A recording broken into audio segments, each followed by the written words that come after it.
Alguém que podia se passar por um cidadão comum, ótimo marido e pai exemplar, escoteiro e presidente de uma congregação luterana de Cristo, que inclusive frequentava rigorosamente com sua família. Ninguém poderia desconfiar que esse homem, que também atendeu a aeronáutica dos Estados Unidos, era o mesmo que fazia mulheres do Wichita perderem o sono à noite. No vídeo de hoje, vamos falar sobre o BTK, que conseguiu se esconder de todos por 30 anos. E aí pessoal, beleza? Meu nome é Bruno Fabio, esse é o Planeta Novo e se você ainda não é inscrito no canal, vai se inscrever agora e deixar o seu like para ajudar a gente. No vídeo de hoje a gente vai falar sobre o BTK e é mais um episódio da série Criminosos. Se você ainda não viu nossos outros vídeos, tá aqui a recomendação para vocês, certo? Bom, também tivemos vários vídeos essa semana, então acompanha aí o nosso canal. Hoje por trás das câmeras eu tenho o Digo Black e é ele quem vai me ajudar a contar a história e quem vai dar a meta de likes pro vídeo de hoje. E aí galerinha, tudo bem com vocês? A meta de like hoje é 19.450. A meta de like de hoje então é 19.450 likes. Já vai participando aí pra chegar nesse número. Bora e também bater. comenta bastante pra ajudar a gente. Bora contar essa história. Dennis Lynn Rader nasceu em 9 de março de 1945 em Pittsburgh, no Kansas, e cresceu na cidade de Wichita. Filho de Dorothy May e William Elvis, ele era um dos 4 filhos do casal. Seus irmãos eram Paul, Bill e Jeff Rader. Ele desfrutou de uma infância aparentemente normal, porém, ainda adolescente, começou a apresentar grandes desvios de personalidade. Dennis nutria várias fantasias sexuais sádicas, que envolvia tortura mulheres presas e indefesas. Ele também mostrava sinais de zoosadismo ao torturar, enforcar e executar pequenos animais. No início, Rader buscava satisfazer seus fetiches espionando as vizinhas enquanto se vestia com roupas de mulher, incluindo roupas íntimas que ele havia roubado, e então se tocava enquanto tinha cordas e amarras nos braços e pescoço. Manteve suas inclinações sexuais bem escondidas, e depois de se formar na escola, Dennis estudou no Kansas Wesleyan University, mas deixou a faculdade e entrou para a Força Aérea dos Estados Unidos, em meados da década de 60. Após ser dispensado do serviço ativo, ele se mudou para Park City, onde começou a trabalhar no departamento de carnes na rede de supermercado ADA. Em 22 de maio de 1971, Rader se casou com Paula Dietz, e eles tiveram 2 filhos juntos, Carrie e Brian. Sua esposa jamais imaginaria que passaria décadas vivendo com um sádico, e é nessa vida escondida que vamos começar a nossa história. Bom, então ele conseguiu por muito tempo conviver entre crimes e a família dele, e chega a ser incrível como ele conseguiu fazer isso, a performance, né, que ele tinha. Ele realmente era bom em se esconder da polícia. Em algum momento ele achou que era impossível pegar ele, mas obviamente ele estava errado também, né? Bom, para vocês entenderem um pouco de como funcionavam os crimes dele, vamos para a primeira execução dele. A primeira vítima era para ser uma menina de 11 anos chamada Josephine Otero. A garota tinha 4 irmãos e vivia com a família lá em Wichita. E apesar de a galera de Wichita não ter muito medo, porque sabia que a cidade era bem tranquila e não tinha nenhum problema de violência, essa família tinha vindo de fora e trazia com eles aquele medo de cidades maiores, entendeu? Então eles tinham um cachorro em casa, eles se protegiam, tinha revezamento para sempre ter algum dos pais em casa, para as crianças não ficarem sozinhas, e ele ficou espionando e vendo que a família sempre tinha esse revezamento. Em um certo momento, ele sabia que não era hora do pai estar em casa e sabia que a mãe tinha saído e, portanto, a Josephine estaria em casa sozinha e ele poderia cometer um crime contra ela. Ele invade a casa e ele dá de cara com um menino, que é o irmão da Josephine. Ele também vê o cachorro da família, que começa a latir. Mesmo assim, ele segue o plano dele. Mas logo em seguida, ele dá de cara com a mãe da Josephine, certo? E dá de cara com o pai da Josephine. Ele se confundiu com os carros e eles não tinham saído de casa. O pai da Josephine, inclusive, estava se recuperando de um acidente, por isso que ele achava que o pai estava trabalhando e estava lá em casa. Como era o modus dele de agir, né? Ele já chegou cortando o fio de telefone, porque era pra galera ficar ali sem ter contato com fora. Não pedir ajuda, né? Não tinha como pedir ajuda e ligar pra polícia. Sim. Então no dia 15 de janeiro de 74, ele chega, dá tudo errado no que ele queria fazer, né? E ele finge que tudo era um assalto. Então dentro da casa a gente tinha o Joseph Otero, que era o pai da Josephine, de 38 anos, a Julie Otero, de 33 anos, que era a mãe, o Joseph Otero, de 9 anos, que era o irmão, e a Josephine Otero, de 11 anos. Também trouxe um nome bem parecido, né? Bom, Dennis simplesmente tirou a vida de todo mundo. Não poupou a vida de nenhum deles, nenhum dos 4. Meu Deus, nem das crianças, mano. Nem das crianças, nem dos adultos, de ninguém. Quando os membros da família chegaram no local, eles viram a casa e se espantaram com o que tinha acontecido, né? E chamaram a polícia e viram que algo de errado tinha acontecido. Porque eles não estavam só sem a vida, eles estavam amarrados. Eles estavam amarrados com as mãos para trás e inclusive a mãe estava amarrada com uma corda no pescoço. Meu Deus. E anos depois, quando ele foi preso, ele afirmou que tinha realmente cometido esse crime. E além de contar como ele fez, ele contou que no caso da mulher, ele ainda torturou antes de asfixiar ela. Nossa, mano, eu acho muito foda com esses caras, são tão cruéis que eles quando eles falam... são presos, eles falam, eles gostam de dar detalhes do bagulho. Um outro detalhe totalmente bizarro, né, mas que faz parte do modo do que ele fazia, é que ele se masturbava algumas vezes no corpo ali das vítimas dele, né? Meu Deus, e mano. como o alvo dele era a Josefina, a menina de 11 anos, ele fez isso com ela. Então, aí você fala, com isso não dava pra pegar o DNA dele? Nessa época não. Infelizmente não. Não tinha o que ser feito, infelizmente. Então, claro que aquela cidade, que era uma paz, uma tranquilidade, do nada entrou em pânico, né? Ninguém estava acostumado com nenhum tipo de violência e do nada tem uma brutalidade dessa, né? O Dennis, enquanto isso, construiu um diário onde ele ia colando vários, recortes de jornais que falavam sobre o BTK. Meu Deus, mano, que maluco. E tinha fotos que ele fazia das vítimas, ele fotografava as vítimas em posições sexuais para depois ele ficar vendo. E ele assinou esse documento que ele foi criando ali para armazenar esses dados com o nome BTK, que era Blind, amarrar, Torture, que é tortura, e Kill, que é matar. Então, BTK seria amarrar, torturar e matar. Meu Deus. Na época, a polícia prendeu 3 pessoas que eram suspeitos de terem feito isso com a família Otero. E isso incomodou o Dennis. Se fosse uma pessoa que quisesse escapar, né? Ia ficar de boa. Ia comemorar, né?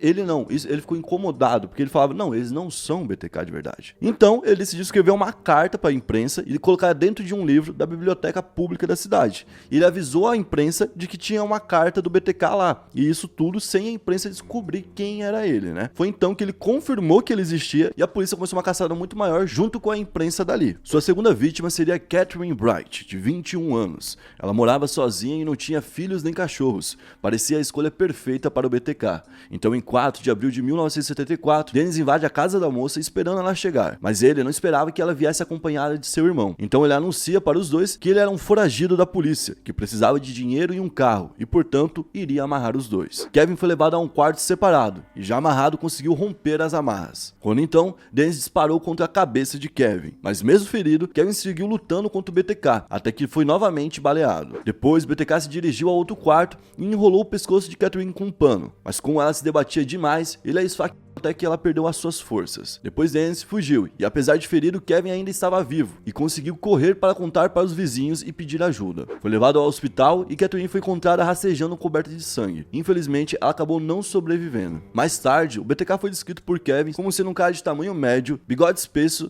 e olhos psicóticos. Então aqui a gente tem um segundo ataque. De novo, ele não conseguiu fazer aquilo que ele queria. E foi no mesmo ano, né? Exatamente. Foi quando ele começou a colocar pra fora as vontades que ele tinha. E aí vale lembrar que nessa época já tinha a galera sabendo que existia um tal de BTK, certo? E tentaram relacionar, pode ser que esse daqui seja também do BTK. Mas muita gente falava, acho que não. Acho que esse negócio do BTK é uma criação da imprensa, é uma invenção. Muita gente desconfiava que nem existisse. Nossa. Olha que doideira. Então, ele ficou um tempo ali na encolha, fica só ali se degustando das fotos que ele tinha, dos corpos e tudo mais. E no dia 17 de março de 1977, depois de quase 3 anos do seu último crime, ele sai de novo pra poder tirar a vida de alguém. E olha o método que ele escolheu. Ele levou uma maleta com ele, se passando por um detetive, certo? E junto ele levou ali uma foto que era da mulher dele, a mulher dele de verdade, com o filho dele, de verdade, mano. Quando era pequeno. E ele pegou essa foto fingindo que a criança tinha desaparecido e que ele tava procurando como um detetive. Ah, não, mano. Ele fez isso. Então, andando pela rua, ele encontrou um menininho e perguntou se ele tinha visto aquela criança. O menino disse que não, obviamente. Mas depois, ele acabou batendo na porta da casa desse mesmo menino. Olha que doideira. E entrando na casa do menino, ele encontra a Shirley Vian Helford, de 26 anos, com 3 filhos. Ou seja, era uma mulher e 3 crianças. Ele também se apresentou como detetive e foi logo entrando na casa, como se tivesse, não, eu tenho que ver isso aqui, tenho que averiguar, não sei o quê. Como de costume, ele ia cortar o telefone, mas ele viu o telefone tocando, então ele teve que agir rápido, ter que enrolar ela de uma forma. E do nada ele rende a Shirley e as crianças, e aí ele coloca as 3 crianças do banheiro trancadas e coloca a Shirley em outro canto. Corta o telefone e começa todo o padrão dele, com amarras, com tortura, com fotos. Inclusive, um negócio que ele começa a fazer aqui é roubar as roupas íntimas das próprias vítimas. Ele já fazia isso em outros casos, roubava em varal, roubava na casa de vizinho, coisa do tipo. Mas ele começou a roubar das próprias vítimas, o que ficou como mais uma marca dele. O quarto ataque do BTK foi contra a Nancy Fox, de 25 anos. Ela morava sozinha e trabalhava em um escritório de arquitetura, ou seja, ela tinha um momento que saía e era um momento onde ele podia entrar. Todo mundo tinha mais ou menos esse padrão, entendeu? E ele sempre ficava ali na espreita. Exatamente. Ele tem um padrão de crime que se chama stalker, que é quando o cara fica stalkeando. Hoje o stalker ele é muito visto com a internet, né? Sim. Mas esses caras não, eles ficavam literalmente com o carro parado, vendo a tua movimentação, vendo a tua vida, sabia tudo sobre você nem sabia que ele existia, e depois ele vinha e acabava com a tua vida. Então imagina, né? E o Dennis seguiu várias vezes a Fox, né? Porque ele era um stalker. Chegou inclusive aí até a loja dela, tinha uma loja de joia barata, ele comprou uma joia lá com ela. E então no dia 8 de dezembro de 77, ele saiu com o carro da esposa dele, pra tu ver como ele já tava confiante, entendeu? Sim. Então ele estacionou esse carro algumas 4 quadras da casa da Nancy, foi até a casa dela e cortou os fios da linha telefônica, certo? Quebrou a janela, entrou na casa e esperou a vítima. Quando ela chegou, ela viu o Dennis dentro de casa, se apavorou, quis chamar a polícia, mas não conseguiu porque o telefone já estava cortado. Então ela foi presa com algemas, amordaçada, e ele amarrou um cinto no pescoço dela para poder tirar a vida dela. Depois ele acabou se tocando, vendo o corpo da vítima com as roupas dela. Meu Deus, mano. Então, o cara é realmente um monstro, entende? Sim. E olha que doideira, ele saiu dali, sabe qual foi a primeira coisa que ele fez? Que?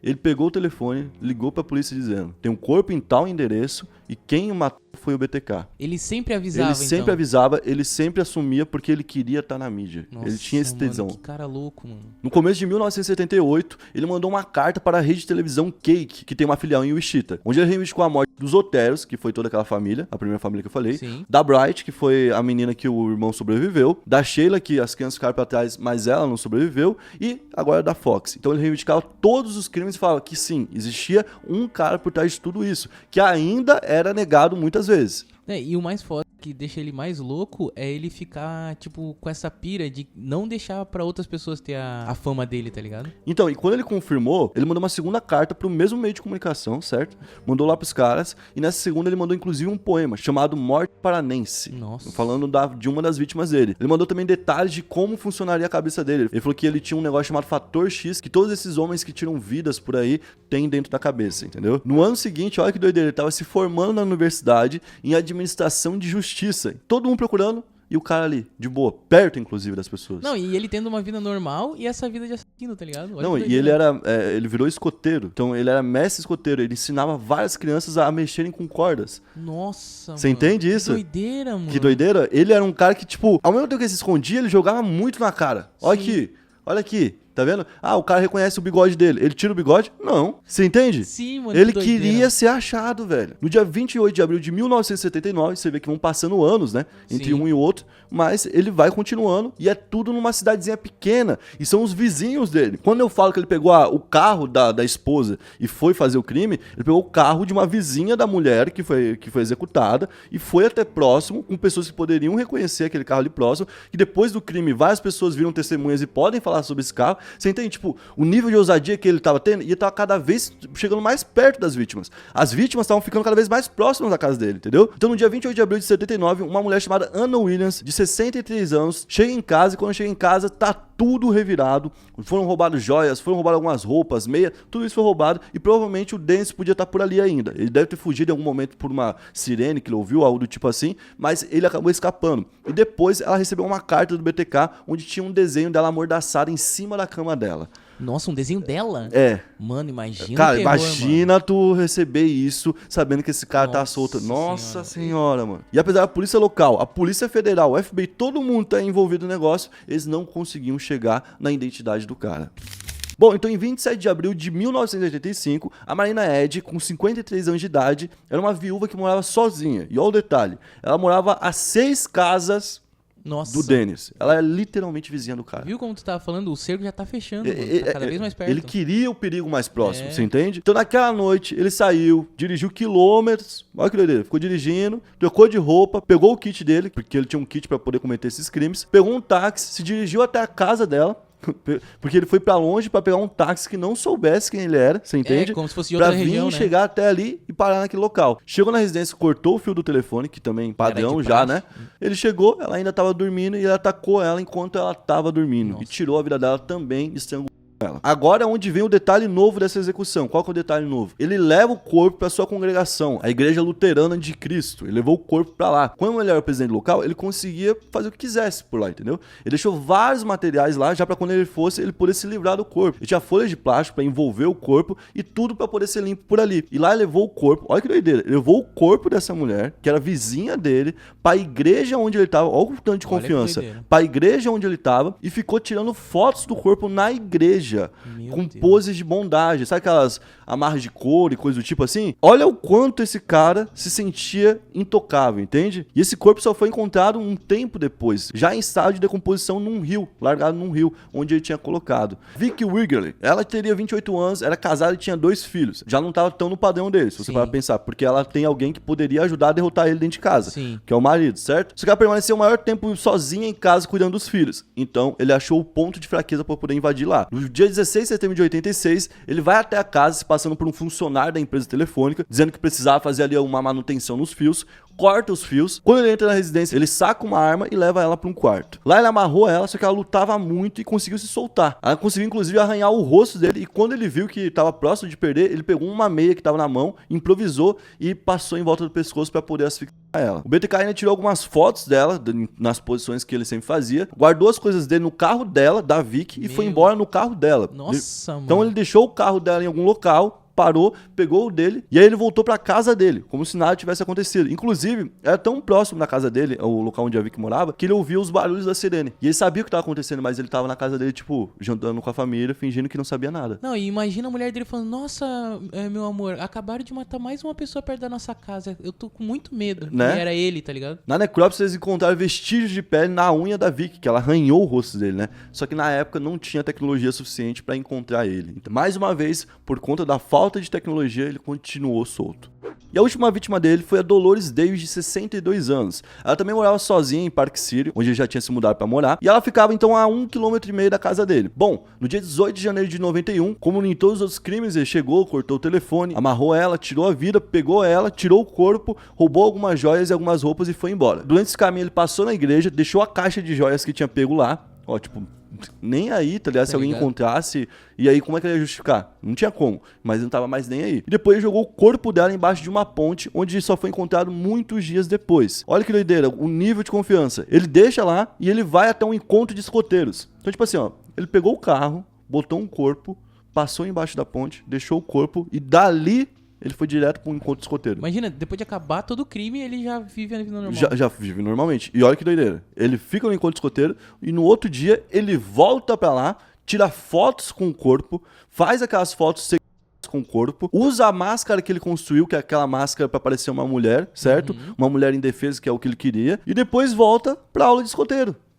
De novo. Imagina, De mano. novo, ele faz isso, ele muda daqui pra lá, e assim, numa facilidade muito grande, tá ligado? Bom, e depois disso ele parou com os crimes. E se já não conseguiam antes, né, que ele tava cometendo crime todo momento, encontrar o cara, imagina com ele escondido, sem fazer nada pra ser encontrado. A única coisa que tinha pra perceber nele é que ele era uma pessoa muito autoritária. Qualquer mínimo poder que ele tinha, ele gostava de pisar em cima dos outros. Olha que doideira. Ele ficava medindo o tamanho da grama dos vizinhos, porque ele achava que tinha que ter um tamanho ideal, e se não tivesse, ele enchia o saco. Dos vizinhos. Dos vizinhos. Nossa. E no gramado dele, se um cachorro passasse por cima, ele atirava com tranquilizante. Ele tinha uma arma de tranquilizante e ele devolvia seu cachorrinho assim, dormindo. Entendeu? Nossa, mano, que cara louco mesmo. Então ele já demonstrava que ele era uma pessoa problemática, mas ninguém desconfiava nesse tamanho, né? Mas como que ele foi pego? Foi pego principalmente pelo seu ego. Por quê? O caso dele virou um arquivo morto, foi um caso arquivado, não tinha mais prova, não tinha mais pra onde ir. Então em 2004, um jornal local fez uma matéria falando que o BTK provavelmente já não tava mais vivo e que ele tinha morrido impune. E ele ficou puto. Igual lá no início, que culparam outros caras, ele ficou puto. Falou, não, eu tô vivo, tô aqui. Eu quero que saibam que eu tô aqui. E muita gente, inclusive, leu a matéria e nem sabia mais quem era BTK e não dava nenhuma importância. Então ele não queria só que fosse declarar que ele tava vivo, como ele queria que as pessoas voltassem a temer ele. Então ele voltou a entrar em contato com a imprensa, fez 11 comunicações, só que numa era diferente. Uma era onde tudo é mais fácil de se rastrear. Quando isso começou a acontecer, a polícia voltou a investigar ele. E ele, obviamente, adorando tudo isso, né? Então, em março de 2004, o jornal The Witch Eagle, com o endereço de um cara chamado Bill Thomas Killman, que, se você juntar as letras, dá BTK, é um nome que ele inventou. E ele falou que ele tinha cometido o crime contra a Vicky, que até então, eles achavam que não era do BTK. E pra provar isso, o que ele fez? Ele mandou uma foto dela no dia do crime e mandou uma foto da carteira de motorista dela. E aí, o que aconteceu? O que a Vicky fez quando a Vicky tava sendo atacada? Ela arranhou o rosto dele. Sim. Certo? Certo. E o que ficou nas unhas dela? Ficou digital. Ficou o DNA. Ah, o DNA, isso. O DNA da pessoa. No caso. Só que na época não dava pra usar. Ah, e Só que agora passou dava. o tempo. Meu E aí, Deus. então foi você que fez aquilo? Então vamos ver quem que é essa pessoa agora. E obviamente que era difícil a coleta, porque, igual eu falei, ele não tinha passagem pela polícia, então não tinha registro dele na polícia também. Então pegaram vários homens da região e começaram a fazer exame de DNA. E 1.300 homens foram chamados. Só que nisso, ele, que é muito com a bunda virada pra cima, obviamente não foi chamado, né? Putz. E não iam achar ele de novo. E aí ele começou a mandar mais comunicações. Ele mandou um negócio chamado BTK History, onde ele ia contando a história com identidade falsa de como era a vida dele e por que ele tinha virado aquilo ali. E em 9 de julho foi encontrado um pacote junto de uma placa na principal rua da cidade, onde tinha lá vários detalhes sobre o que ele tinha feito com o Zotério, e também tinha um desenho que ele nomeou como a emoção sexual é minha conta. Então, ele colocou tudo isso e colocou mais uma boneca com as mãos amarradas pra trás, fazendo referência ao que ele fazia com as vítimas. Aí agora vem uma grande novidade, a era das câmeras. Pela primeira vez, eu falei, é a rua mais movimentada da cidade. Sim. Pela primeira vez a gente tem uma imagem do BTK. Um Jeep preto que aparece nas fitas de segurança colocando ali os pacotes, certo? Então eles sabem que o BTK tava num Jeep preto. Logo em seguida ele mandou pra polícia a seguinte pergunta: se eu mandar pra vocês um disquete, tem como eu não ser rastreado? A polícia falou, é impossível rastrear um disquete. Mas não era impossível, era super possível. Mano, então ele nem sabia o que a tecnologia podia A tecnologia fazer. deu uma volta nele. Nossa, mano. Então uma outra emissora local recebeu um pacote contendo joias das vítimas, né? Sim. Cartas e um disquete. E esse disquete foi entregue pra polícia. E eles descobriram que o disquete tinha sido enviado da igreja luterana, que era a igreja que ele tava. Olha o mais doido. O nome do arquivo que ele tinha colocado lá dentro era Denis. Era o nome dele. Meu Deus. E o filho dele tinha um Jeep preto, que era o que eles tinham de imagem do BTK. Então fechou o cerco pra ele. Pediram um teste de DNA da filha dele, porque não tinham mais conseguido achar ele. Quando fizeram ali as amostras, pronto. É esse o cara. Então, no dia 25 de fevereiro de 2005, ele foi preso e foi acusado de 10 execuções em primeiro grau. Eu não sei como que é em primeiro grau, porque, né, tipo, teve vários níveis. Teve nível de requinte de crueldade, Sim, teve motivo torpe, que não tem motivo, né? Sim. Teve falta de condição de reação, né? Isso. Foram crimes hediondos. Hediondos. Mas enfim, e como ele não se adequava à punição com execução, deram pra ele 10 prisões perpétuas. Então, o que isso quer dizer? Se por acaso de algum desses casos aí ele conseguir a liberdade, conseguir provar que ele não era o cara que fez, por algum motivo, tem todos os outros pra ele poder se resolver, porque ele ainda vai ter 9 perpétuas pra poder resolver, entendeu? E perpétuo é tipo pra Pra sempre, sempre, né? pra sempre. É. Então ele precisa de 10 vidas pra poder pagar o que ele fez, Nossa. entendeu? Então no dia 27 de junho de 2005, ele se declarou culpado de tudo que tinha feito, contou com detalhes pro tribunal e, obviamente, ali acabou a história do BTK. Bom, esse foi o vídeo de hoje, eu espero que vocês tenham gostado da forma como a gente abordou o vídeo. E se você tem alguma recomendação, essa é a hora de você comentar aí pra gente, beleza? Continua assistindo a gente aí, não pare de assistir o Planeta Novo. E bora bater Valeu. a meta de like, hein? Bater a meta de like, 19 mil, não sei quanto, 450 eu acho que.